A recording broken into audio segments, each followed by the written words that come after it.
Hey guys, Nietzsche here, come to you with my first real PvP video. I've got my boy here, Kenshyron, joining me to help out with this. Kenshyron, how are you, man? Man, I'm so excited. We just had so much fun doing one in my channel. I had to come and continue the party over here, but we love PvP, so I'm always down to do some content for PvP, my guy. How you doing? That is awesome. I am great.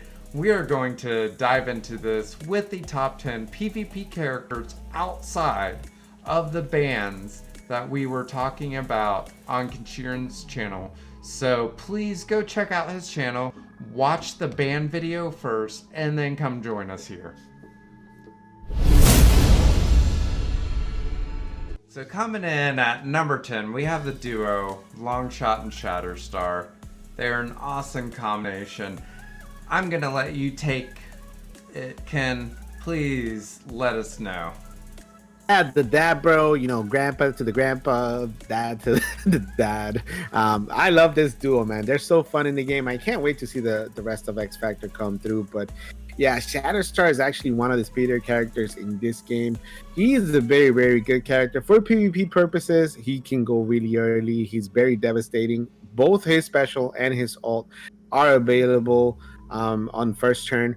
But what really makes him get going, because most of the time he might not be necessarily like a top pick or a first pick in PvPs. If you do manage to get to sneak in long shot, and then you get he's kind of like that sixth pick, right? When it comes to like if you get your last character rejected, then you can bring in Shatterstar because his passive is tremendous on self or ally crit, barrier self and X Factor allies. So once again, benefiting long shot if you have them together for this battle of 20% of this character's max health, and then on turn heal for 20% of this character's max health. So you most of the time they kind of tend to stay alive together.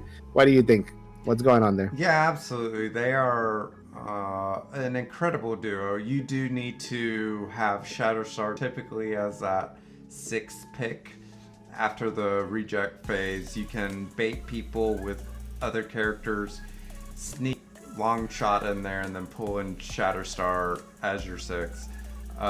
With long shots, crit, and increasing your speed bar by 20% for self and all X Factor allies.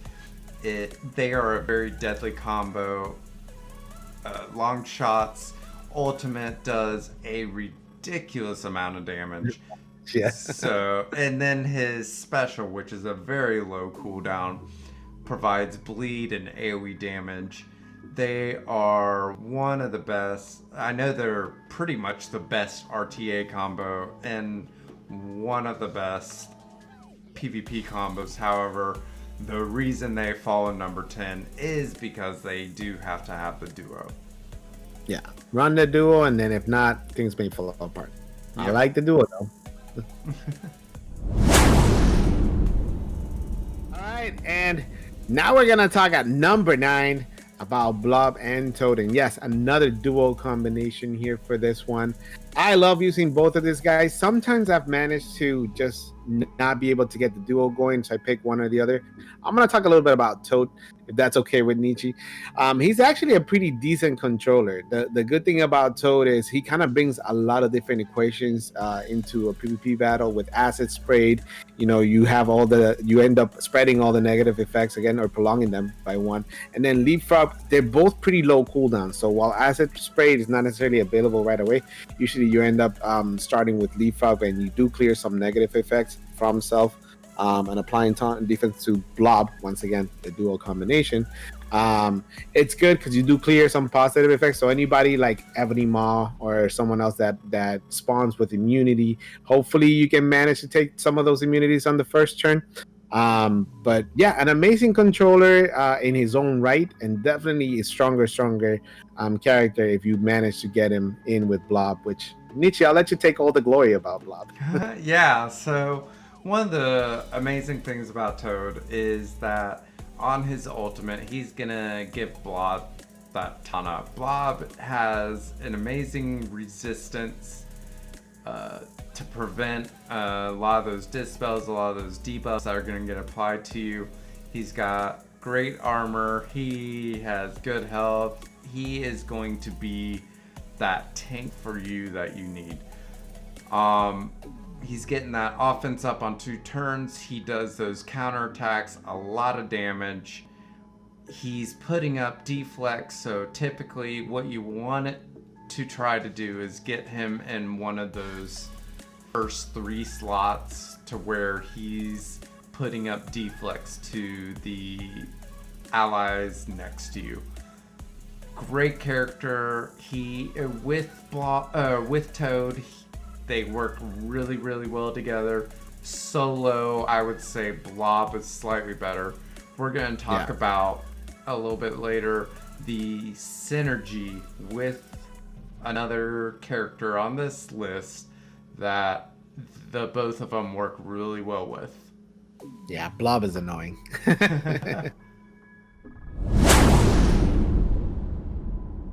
So coming in at number 8, we have Squirrel Girl. She has a special place in my heart. Anyone that has PvP'd me knows that Squirrel Girl is my girl, and you're only allowed to use her if I allow you to. You have to have my permission. Yeah. However, she has a great kit that I feel a lot of people underestimate. She has the dispel all negative effects from allies, and then it also has an assist from an ally that is incredible. The turn order, typically it comes after, normally Magneto, it comes after a lot of different characters that you want that dispel after. So her speed works out very, very well with the rest of your team. On top of that, turn 2, she's got her ultimate, which is going to apply bleeds, it's going to do damage, it's cannot miss, so if you're blind or whatever, it's still going to hit that enemy. And it's applying offense down. She is awful. Yes, great ability, great stuff. And then you've got her basic, which is doing some damage and then applying offense down to the person with the most speed bar. What are your thoughts, Ken? No, she's definitely a top PvP choice. I tend to never usually have her as like my top pick per se, but she's always in my mind when I'm doing the pick and ban phase, and I'm like, when am I gonna pick her? Like, it's not just like if I'm gonna pick her, it's when am I gonna pick her, because she is that good. And like you said, the biggest thing with her is she counters a lot of the actual PvP meta characters too. You know, a lot of what makes the character really good in PvP is the control factor, blinding someone, ability block, etc., and all of that. And that cleanse is available early, and Eat Nuts is only a 3-turn cooldown too. So very, very good character for PvP for sure. Yep. So coming in at number 7, we've got another group of characters with the symbiotes.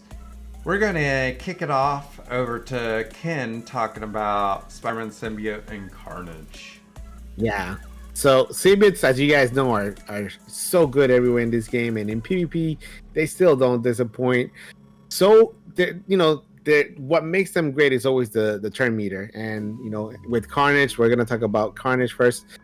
His passive, when you end up filling the speed by 30%, whenever an enemy drops below 25% health, that's going to be adding a lot of turn meter in your favor too in PvP battles. And PvP, the more turns that you have, pretty much the more you can guarantee the win on that aspect. So Carnage makes that. He's also a good counter to a lot of the other meta characters too that are being used in PvP as well. And then Symbiote Spider-Man, it's Symbiote Spider-Man. What else can we say about this guy? He's just amazing. Not a wasted ability on this kid at all. And it's still very, very viable to this day in PvP. Slingshot is going to be a wonderful move that you use quite often in him. It's only a 3-turn cooldown, but if you can manage to get a web slam and slow the opponents for 2 turns, trouble, pain coming your way. What do you think? Absolutely. Symbiote Spider-Man is one of those characters that is really also viable on this list, in that same position for a solo type character. However, I think Anti-Venom slightly takes the lead here. Anti-Venom, he has that immunity on his special, which is huge. You can counter a lot of different characters, and he's just slightly faster actually than Hela to be able to prevent those spreads, especially with those ability blocks and things like that. He's faster than X23, assuming you don't get a character on your team below 50% to speed up X23. So he is a great counter to a lot of different combinations, a great character. If you can get the other symbiotes on the team, this group just becomes extremely powerful and almost deadly and unbeatable. For sure. Yeah. Run away from the symbiotes when you see them all together.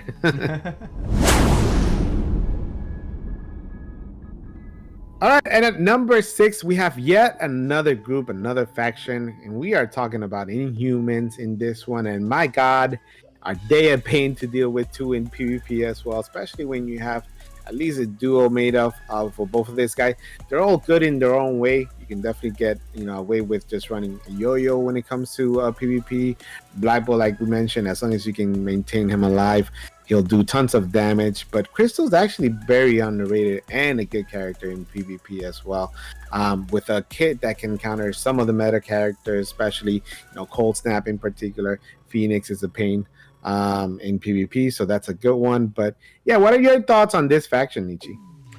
I think they are a great duo trio.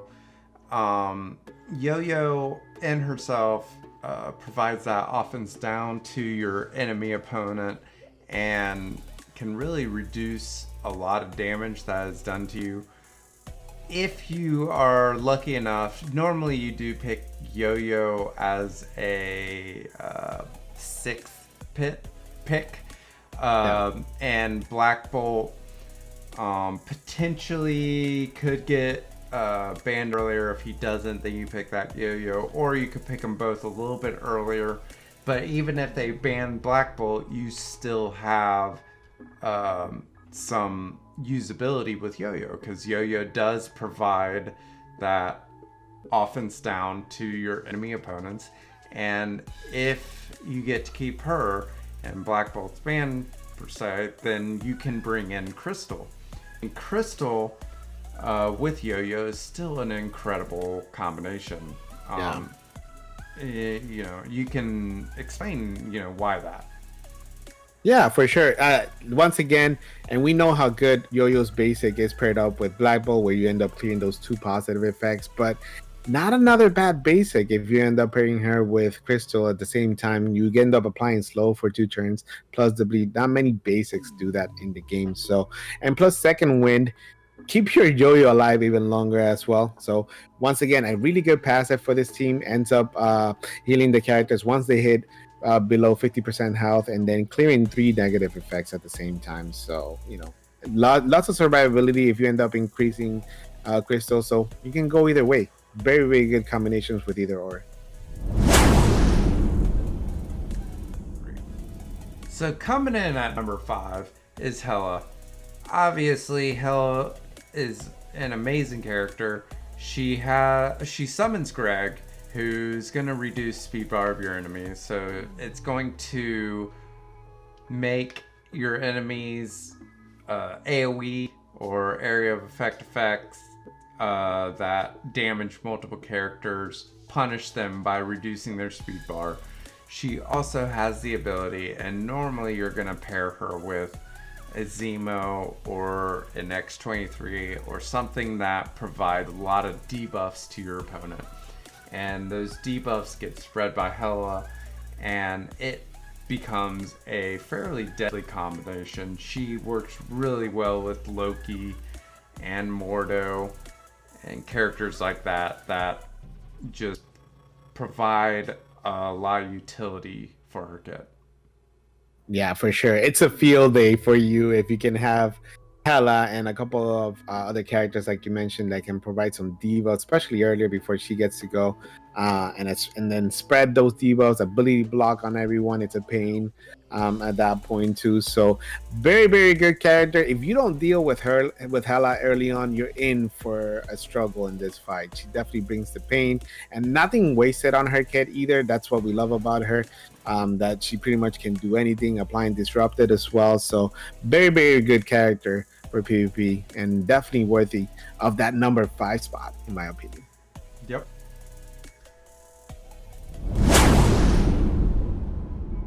So coming in at number 3 is Loki. Loki is one of those characters that a lot of people have, kind of dismissed in recent times due to all these legendaries, all these other elite characters coming out. However, he is still ridiculous with his ultimate.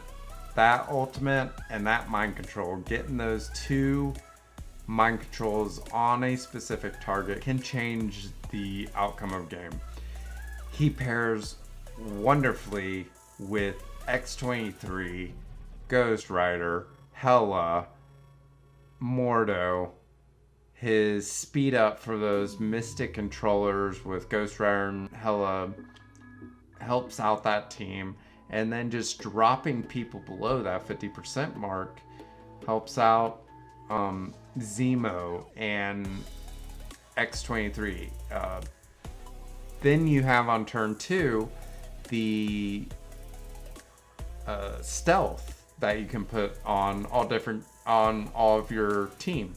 And so Loki's kit is incredible. Obviously, he is one of those characters that you are really looking for just that turn 1 because he's super fast. And that's his main purpose. And then everything else is kind of a luxury. But incredible character, deserves that number 3 spot. Yeah, for sure. And I think underrated in the game too, to be honest. Like a lot of people don't really give his kit the value, but once again, his value is on the speed and when that mind control being available so early in the match for you. So pairing him up with another follow-up character, those as you mentioned, Mystic controllers can definitely benefit from joining Loki on the battlefield. We didn't talk about him in the banning phase because he doesn't ever seems to get banned, but man, he's one of the first one that you're looking to actually grab whenever a PvP battle actually lands. So a very good option, I think, too, at number 3. Yep.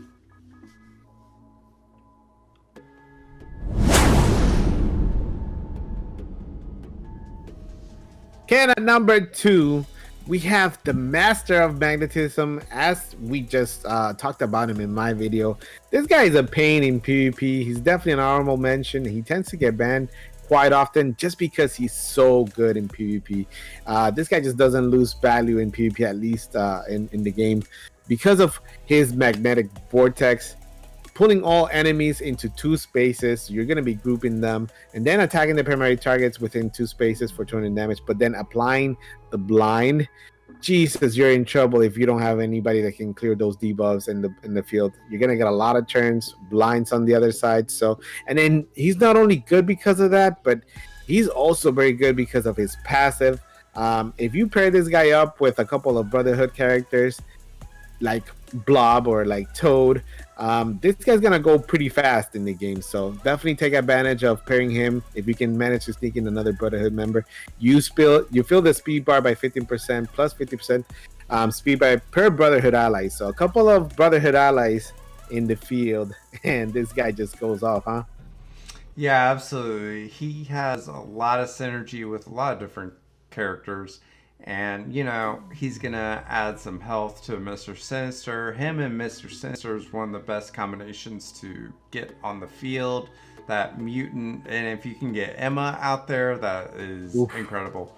But one of the key things with him, which you were just talking about, is that speed increase based on the amount of Brotherhood allies you have on the field.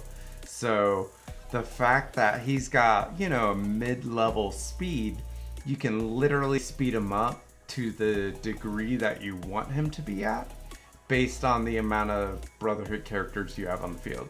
So if you realize that, God, I just need a little bit more speed to go before this person, let's just throw another Brotherhood ally out there, you can do that. And now Magneto is going to get that blind before that person.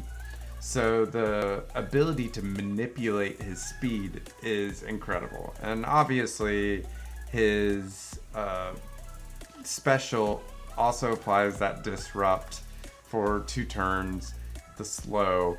So he's got a great kit. He's got a lot of synergy that is very dangerous for your opponents. So he definitely comes in at number 2 for the top 10 outside bans list.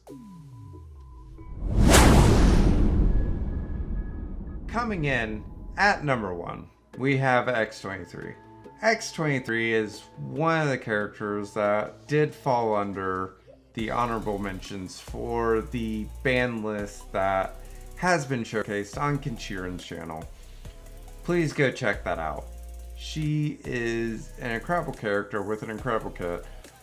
On turn, she does her heals. Whenever an enemy drops below 50%, she gets speed bar. Her special applies an ability block, which is huge, and it works really well with someone like a Hela. And if that character has a dodge, has block, or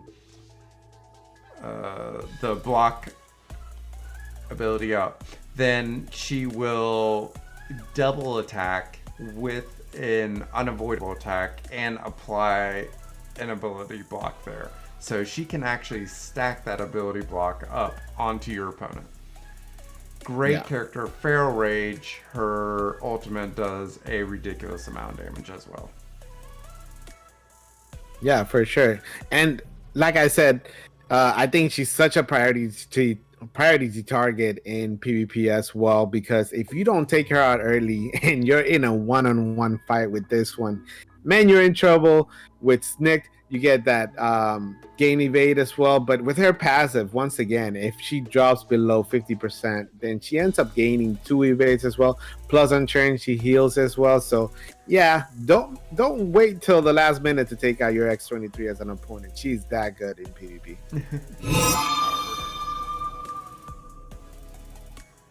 Okay, and now for some of our honorable mentions, we're going to be actually talking about a couple of supernatural characters. They have been in the game for some time, but this duo in particular has seen their fair action in PvP nowadays. Ghost Rider in particular is one of my favorite options to use in PvP. He's a good combination player. If you're bringing him in with Loki, he's such a fast character that, you know, Hell Cycle, he'll end up doing bleeds for 2 turns on the opponents, and then once again he can take advantage of that with Loki as well. Penance there, as you guys know, this one is a pain as well. You do draining. If anybody has gone down on your team, you take advantage of this, and if he's charged, you're going to be draining and healing back up again. But then his passive, and this is going to be a good one to start talking about more though, his passive is also very, very good, because if you pair this guy up with another supernatural character, you fill the speed bar on self and all supernatural allies as well. Yeah, so that makes that team super, super fast, especially if you have the more the Loki or Hela combo. That whole team just becomes extremely quick and a very quick kill type of team. It works really, really well for players that don't have some of the newer type characters. Mordo has a great kit. He is applying stun with his mesmerize, his special, and applying blinds to the enemy opponents. He's applying heal block with his ultimate, which is also cannot miss, and his passive is applying heals to him and any supernatural allies, aka Ghost Rider. Yeah. and also giving some ability energy. So it's a great combination and definitely something I would suggest if you do not have some of the characters that we have already mentioned above. Yeah, for sure. Two definitely good viable options still in PvP to this day. Yeah. So the last honorable mention that we will be talking about, one of the best tanks in the game, we have Red Guardian. He is Drax 2.0 with his on-spawn taunt. He has a great kit. His ultimate is going to apply an ability block to your opponent, and his special is going to clear negative effects from himself and heal your entire team. He is a great choice to counter a lot of different characters, including Mr. Sinister, if your opponent has him. And go ahead, Ken. What do you think? Yeah, no, I think he's a great tank. He's like you said, Drax, but I think he's Drax on steroids. Yep. This guy brings, a complete package too when it comes to what he can do on the battlefield. And not many tanks, actually, I don't even know, but ability block on this guy it's gonna be a fun thing to do. Being able to ability block someone and take advantage of that if you have anybody that can spread it to at the same time. But yeah, this guy does it all: survivability, ability block, on spawn, getting that taunt so the rest of your team can't get going without getting any damage. So yeah, he's gonna be one to watch for sure in the future in PvP. Absolutely.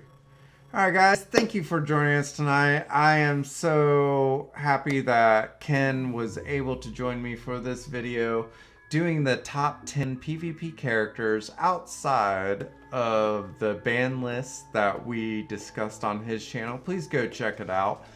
The descriptions for his channel will be down below, so please subscribe to his YouTube channel. And Ken, where can they find you?